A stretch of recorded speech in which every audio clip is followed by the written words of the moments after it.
वहीं देखिए, विभाजन विभीषिका स्मृति दिवस के मौके पर सीएम योगी ने भी सोशल मीडिया प्लेटफॉर्म एक्स पर भावुक पोस्ट के जरिए 1947 के विभाजन की जो त्रासदी है उसको याद किया है। उन्होंने भी ट्विटर पर अपनी जो भावनाएं हैं वो प्रकट की। उन्होंने साफ तौर पर लिखा है कि ये जो विभाजन सिर्फ सीमाओं का नहीं बल्कि असंख्य परिवारों के सपनों, रिश्तों और संवेदनाओं के बिखरने की भी त्रासदी है। सीएम ने कहा कि ये दिन हमें उस अकल्पनीय पीड़ा को याद करने और उससे सीख लेकर राष्ट्र की एकता, अखंडता को सर्वोच्च रखने का संदेश देता है। साथ ही सीएम योगी ने विभाजन की विभीषिका में जान गंवाने वाले निर्दोष नागरिकों को श्रद्धांजलि भी दी। उन्होंने कहा कि उनकी स्मृतियां हमें सदैव सशक्त, संगठित और अखंड भारत के निर्माण के लिए प्रेरित करती रहेंगी। तो देखिए, प्रधानमंत्री नरेंद्र मोदी और मुख्यमंत्री योगी आदित्यनाथ दोनों ने सोशल मीडिया प्लेटफॉर्म एक्स के जरिए इस दिन को याद किया है और उसको भी याद किया है, उन लोगों को याद किया है जिन्होंने इस त्रासदी में अपनी जान गंवा दी थी। देखिए, इसके अलावा आज विभाजन विभीषिका स्मृति दिवस के मौके पर लखनऊ में मुख्यमंत्री योगी आदित्यनाथ के नेतृत्व में मौन पदयात्रा निकाली गई।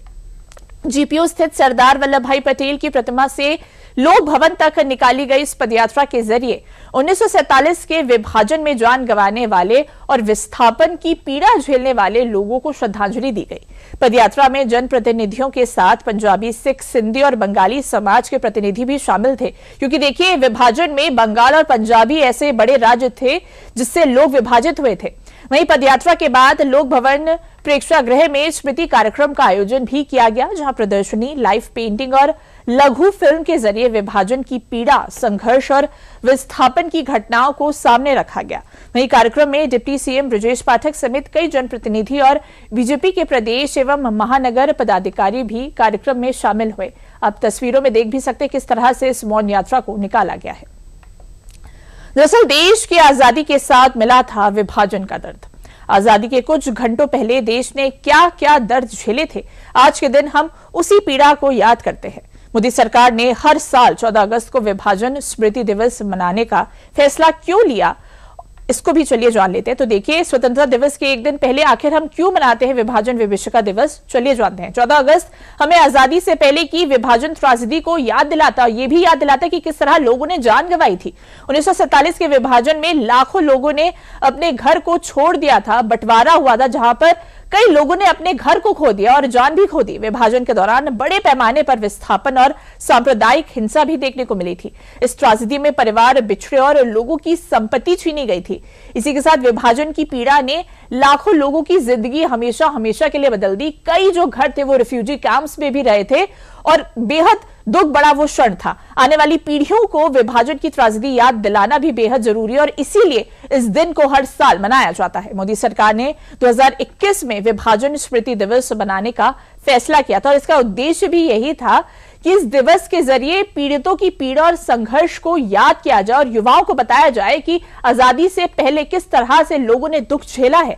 विभाजन की स्मृतियां देश के इतिहास का महत्वपूर्ण अध्याय है। सरकार का मकसद इतिहास से सबक लेकर भविष्य को मजबूत करना है और भाईचारे और सद्भाव की भावना युवाओं तक पहुंचानी है, क्योंकि देखिए, युवा ही हमारे देश का भविष्य है।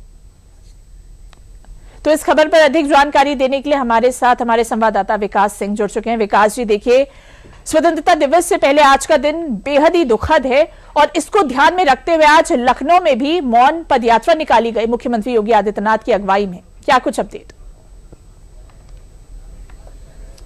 देखिए, हमें अगर भविष्य में एक ऊंची इमारत बनानी है, कुछ करना है अच्छा, तो हमें इतिहास के झरोखे में जाकर सच्चाई को जरूर जानना होगा। और यह दिन हमें याद दिलाता है कि किस तरीके से 14 अगस्त 1947 को जब देश का बंटवारा हुआ था तो लाखों लोग किस तरीके से बेघर हो गए थे, जिंदगियां तबाह हो गई थी, न जाने कितनी मौत हुई, कितने अत्याचार हुए, यह सब उस देश ने देखा। और उस परिस्थिति, उस समय की जो थी, वैसी परिस्थिति कभी न उत्पन्न हो, इसलिए हमको अखंडता की सौगंध लेनी होगी, एकता की सौगंध लेनी होगी और उन तमाम सारे लोगों को श्रद्धांजलि देने का यह दिवस है। तो इस अवसर पर आज राजधानी लखनऊ में मौन पदयात्रा निकाली गई। यहाँ पर तमाम सारे लोग मौजूद हैं और अपने हाथों में पट्टिका लिए हुए हैं और ये बता रहे हैं कि कितना दर्ददायक था वो दिन। एक कुछ सुनाना भी चाहते हैं उस दिन के याद में। देखिए, ये मैं इसलिए सुना, तिरंगा भी हाथ में लिए हुए हैं। तिरंगा का मतलब कि हम एक रहें, भारत के लोग कहीं इस तरह का ना होने पावे जो बंटवारे को लेकर के एक बार घटना घट गई तो बार बार दोहरावे ना उसको। तो इसको देखिए बल के लिए कि तिरंगे के खातिर वतन पर रहेंगे, वतन की हिफाजत हम सब करेंगे। ऋषि मुनियों वाला देश है हमारा और गंगा यमुना सरस्वती की बहती है धारा। वतन पर जिएंगे, वतन पर मरेंगे, तिरंगे के खातिर वतन पर रहेंगे। तो आज के दिन एकता का संकल्प लें और ये कुछ काम भी करें कि ताकि हम दूसरे के प्रति जो है। क्या कहेंगे आप? वो दिन नहीं भूल सकता है 14 अगस्त 1947 जो उन्होंने कुर्बानियां दी हैं, वो तो कोई भी पीढ़ी हमारे समाज की उसको भूल ही नहीं सकती, चाहे वो किसी जाति विशेष की हो। हम जाति विशेष पे नहीं जाते हैं, परंतु जो उन्होंने त्याग किया, जो बलिदान दिया है, आज हम सब उनके नतमस्तक हैं। अगर आज उन्होंने बलिदान न दिया होता तो हम स्वतंत्र देश में इस तरह से जी नहीं रहे होते। देखिए, ट्रेन आती थी लाशों से भरी हुई, न जाने कितने अत्याचार हुए, कितना दर्द झेला गया उस समय। और उस परिस्थिति को आज की पीढ़ी को याद जरूर करना चाहिए। जब याद नहीं करेगा अपने इतिहास को, जब तक सच्चाई नहीं जानेगा, तब तक वो भविष्य में सावधानियां कैसे बरतेगा। तो बिल्कुल इस दिवस को हमारे हर आने वाली पीढ़ी को जानना चाहिए, समझना चाहिए किस तरीके से देश ने वह दिन दंश झेला जिसके लिए न जाने लाखों लोग बर्बाद हो गई, लाखों जिंदगियां बर्बाद हो गई थी। तो बिल्कुल बहुत ही कठिन समय था वो, कभी दोबारा न आए। देशवासियों को संकल्प लेना होगा। बिल्कुल विकास जी, और इसी बात को ध्यान में रखकर प्रधानमंत्री नरेंद्र मोदी ने 2021 से विभाजन विभीषिका दिवस की शुरुआत की थी। और आज भी प्रधानमंत्री नरेंद्र मोदी ने युवाओं से साफ तौर पर कहा है कि इस दिन को याद कर भाईचारे और सद्भाव की भावना अपने मन में ग्रहण करें। जी बिल्कुल, भाईचारा, सद्भावना और एकता ये सबसे बड़ी चीज है। और सबसे बड़ी बात है कि जिन परिस्थितियों के कारण जो वहां पर परिस्थिति उत्पन्न हुई थी विभाजन के समय, अलगाव, एक दूसरे से नफरत बंगाल ने झेला, चाहे बंगाल, पंजाब, जिस तरीके से पूरे देश में घटनाएं हुई थी, झंझोड़ के रख देने वाली थी। उस समय तो जो हुआ था, लेकिन आज भी जब उन्हें कोई याद करता है तो बिल्कुल अंदर से मन दहल उठता है। तो ऐसी घटनाओं की पुनरावृत्ति न हो और उन सभी कारणों पर विचार विमर्श किए जाएं। नए युवा हैं जो इतिहास के विद्यार्थी हैं, जो शोध के विद्यार्थी हैं, उनको शोध भी करना चाहिए नए लोगों को अलग अलग तरीके से। हालांकि हजारों पुस्तकें इन सब चीजों पे लिखी जा चुकी हैं, लेकिन युवा को जरूर जानना चाहिए, समझना चाहिए और अपने देश कितनी कठिनाई से गुजरा था उस समय और आगे ऐसी परिस्थिति उत्पन्न ना हो कभी। ऐसे में युवाओं को हर इतिहास से आप रूबरू जरूर होना चाहिए, क्योंकि भविष्य में हमें नई भारत लिखनी है, विकसित भारत का संकल्प लेना है। तो ऐसे में हमें हर वो पल याद रखना चाहिए जो इतिहास जिसको के झरोखे में जो है। और जो सबसे बड़ा दिन है, देश इस दिन को कभी नहीं भूलेगा। 14 अगस्त 1947 को उसी की याद में विभाजन विभीषिका स्मृति दिवस मनाया जाता है। बिल्कुल विकास जी, देखिए आज के समय में जहां पर हम देश के कई कोने कोने से युद्ध और विस्थापन की खबर सुन रहे हैं, ऐसे में ये जो दिवस है वो हमारे युवाओं को इस बात की भी जानकारी देता है कि मानव संवेदना कितनी जरूरी है। और ये जो विभाजन देश ने 1947 में झेला था वो दोबारा ना हो, इसकी भी जिम्मेदारी युवाओं पर ही है। जी बिल्कुल, आने वाली पीढ़ी पे यही जिम्मेदारी है। और ऐसे में जब युवा जानेगा, समझेगा और उसको अच्छी तरीके से उस पूरी दास्तान को आत्मसात करेगा, तो बिल्कुल आने वाले जो उसके भविष्य में कदम होते हैं वो इस दिशा में फोक के रखेगा। तमाम सारे कुछ और लोग भी हैं जो बात करना चाहते हैं हमसे आज के दिवस के अवसर पर। क्या कहेंगे? नमो नारायण, नमस्ते और 80वीं स्वतंत्रता दिवस की सबको शुभकामनाएं। आज हम सब 14 अगस्त 2026 को आज से 80 साल पहले विभाजन हुआ था, हमारी भारत माता का 2 हिस्सा हुआ था।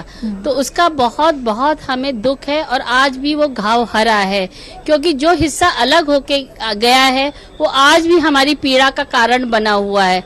तो दूसरी बात है, उस समय के लोगों ने जो बलिदान किया उसका आज हम लोग श्रद्धांजलि देते हैं।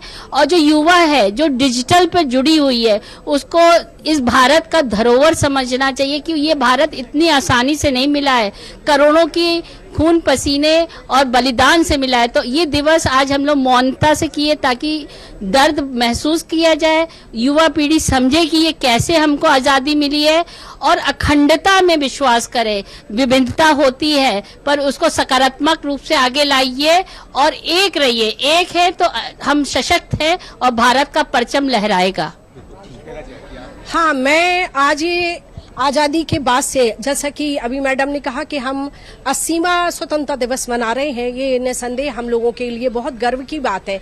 लेकिन हम आपके चैनल के माध्यम से कहना चाहेंगे कि स्वतंत्रता के बाद 50 साल जिस सरकार ने राज्य किया उसने कभी विभाजन विविष्का जैसे कार्यक्रम का आयोजन नहीं किया और कहीं ना कहीं हमारे यूथ को और देश के लोगों को राष्ट्रीयता की भावना से दूर, योजनाबद्ध तरीके से दूर करते रहे। आज़ादी के बाद जो सरकार आई उसने हमें यूथ को बताया कि अब तुम्हें पतलून पहनना है और वो हीरो जो है सिगरेट पी के उसके छल्ले बना के गाता है और उसको ये मीठा जहर दिया गया कि मेरी पतलून इंग्लिस्तानी, सिर पे लाल टोपी रूसी, फिर भी दिल है हिंदुस्तानी। उसको ये संदेश दिया गया कि चिल करो, सब ठीक हो गया है, देश आजाद हो गया है। लेकिन यही गलती हुई जब हमारे देश का युवा और नागरिक राष्ट्रीयता की भावना से दूर हो गया है। आज पुनः ये सरकार, डबल इंजन की सरकार, विभाजन विविष्का जैसे कार्यक्रम का आयोजन करा के हमें स्मरण कराना चाहती है कि हमें भारत माता को जो आजादी मिली उससे पहले भी 14 अगस्त की विभीषिका जैसे घोर उसको झेलना पड़ा, इतना ज्यादा, जिसका दुष्परिणाम आज भी हम लोगों की जिंदगियां बर्बाद, लाखों हो गई बहन बेटियों की अस्मिता चली गई, लोग बेघर हो गए और कितने लोग बिछड़े की जो आज तक नहीं मिले। तो पहले 15 अगस्त से पहले हमें उस दंश को याद रखना चाहिए कि ये हमें मिला, लेकिन किस शर्त में मिला। जब हम इस बात को याद रखेंगे तभी हम 15 अगस्त को सेलिब्रेट करने के अधिकारी हैं। बिल्कुल विकास जी, देखा जाए लोग भी यही कह रहे हैं कि इस दिन को याद करने का सही तरीका इस दिन इस पीड़ा को याद कर बेहतर भविष्य के निर्माण की ओर अग्रसर होना है। विकास जी, इन तमाम जानकारियों के लिए आपका बहुत बहुत धन्यवाद।